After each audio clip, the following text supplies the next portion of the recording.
अकार्ड Babylon का सबसे rice आदमी था। वो एक ऐसा व्यक्ति था जो बेबीलोन के कई परोपकारी कार्यों में पैसों से योगदान देता रहता था। साथ ही अपने परिवार के लिए भी बहुत उदार था और बहुत सारे पैसे वो खुद पर भी खर्च करता ही रहता था। पर इस सब के बाद भी जितने ज़्यादा पैसे वो खर्च करता था, उसकी संपत्ति हर साल दोगुनी गति से बढ़ती जाती थी। अकार्ड के कुछ बचपन के दोस्त उससे मिलने उसके घर जाते हैं ताकि उन्हें भी पता चल सके कि अमीर कैसे बना जाता है। अकार्ड, तुम्हारी किस्मत सच में बहुत अच्छी है। तुम जो चाहो वो खा सकते हो, जो चाहो वो पहन सकते हो, जहाँ चाहो वहाँ घूम सकते हो। हम सब यह जानना चाहते हैं कि जब हम सब ने एक ही जगह से पढ़ाई पूरी की, तब भी आज हम 2 वक्त के खाने के लिए तरस रहे हैं, और वहीं तुम बेबीलोन के सबसे अमीर आदमी बन गए। अकार्ड, जितना हम तुम्हें जानते थे, ना तुम पढ़ाई में अच्छे थे और ना ही खेलकूद में और ना ही सम्मान प्राप्त करने में। तुम एक साधारण से बच्चे थे, ना ही तुम्हें कभी कठोर मेहनत की। पर ऐसा क्या हुआ कि तुम्हारा जैसा चंचल स्वभाव वाला व्यक्ति जीवन की तमाम अच्छी चीज़ों का आनंद ले रहा है, और हम सब जो बराबरी के हकदार थे वो 2 वक्त के खाने के लिए भी तरस रहे? ऐसा क्यों? अगर तुम जवानी से लेकर अब तक केवल अपनी मौजूदगी के अलावा और कुछ हासिल नहीं कर पाए, तो यकीनन तुम्हारे संपत्ति बनाने के तरीकों को न सीख पाना जिम्मेदार है। या ये हो सकता है कि तुमने संपत्ति कैसे बनाते हैं इस बात पर कभी ध्यान ही न दिया हो। यदि आप जानना चाहते हैं कि कैसे मैंने इतनी संपत्ति बनाई, तो मैं आपको ले चलता हूँ कुछ साल पहले, जब मेरी हालत आप जैसी ही थी। उस समय मैं सोचता था कि मुझे किन चीज़ों से खुशी मिलती है। तब मुझे एहसास हुआ कि संपत्ति बनाकर ही मैं खुश रह सकता हूँ, अपनी मनचाही जगह घूम सकता हूँ, मनचाही चीज़ें खा सकता हूँ और मनचाही चीज़ें पहन सकता हूँ। तब मैंने तय किया कि मैं अपने जीवन हर उस चीज़ से भर दूंगा जिससे मुझे खुशी मिलती है।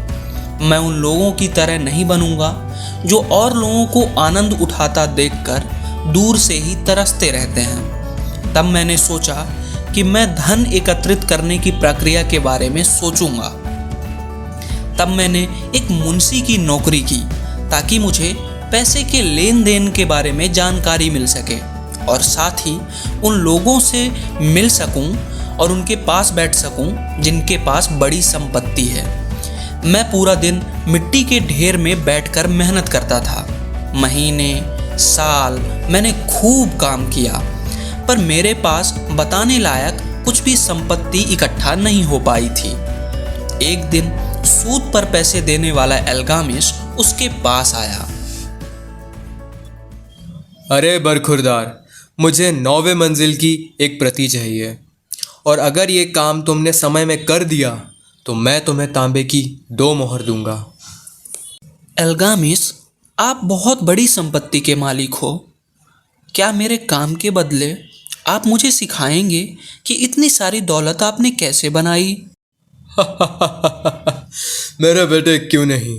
पहली बार किसी ने मुझसे संपत्ति कैसे बनाते हैं ये पूछा है, और अब मैं बूढ़ा हो चुका हूँ, और बूढ़ी जबान चलते हुए अच्छी लगती है, क्योंकि इसमें साल दर साल का अनुभव होता है। अकर वो प्रति तैयार करता है, पर सरकारी काम होने की वजह से वह उस काम को समय में पूरा ना कर सका। अगले दिन अल्गमिश अकार्ड पर बहुत गुस्सा करता है कि अकार्ड ने उसका काम पूरा नहीं किया। अकार्ड उसे समझाता है कि उसने अपनी तरफ से पूरी कोशिश की, पर वो काम पूरा ना हो सका। उसे 1 दिन का समय और चाहिए।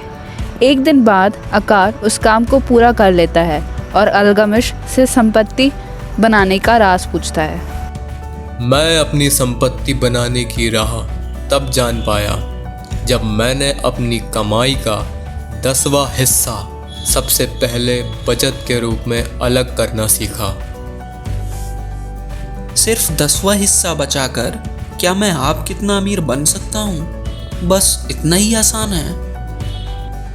नहीं, पर इस तरीके से एक भेड़ चराने वाला व्यक्ति एक बड़ा साहूकार बन सकता है। ये बात सुनने में जितनी आसान है, उतनी आसान वास्तविकता में नहीं है।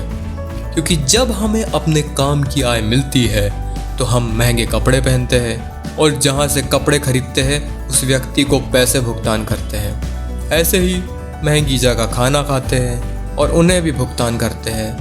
हम सबको भुगतान करते हैं सिवाय अपने आप को। तो अकार्ड, आज से जब भी तुम्हें वेतन मिले तो सबसे पहले उस वेतन का 10वां हिस्सा तुम खुद को पगार दो और उसे पहले ही अपने वेतन से अलग कर लो और प्रण करो कि तुम उस 10वें हिस्से को किसी कीमत पे खर्च नहीं करोगे। इतना बताकर अल्गमिश वहाँ से चला जाता है।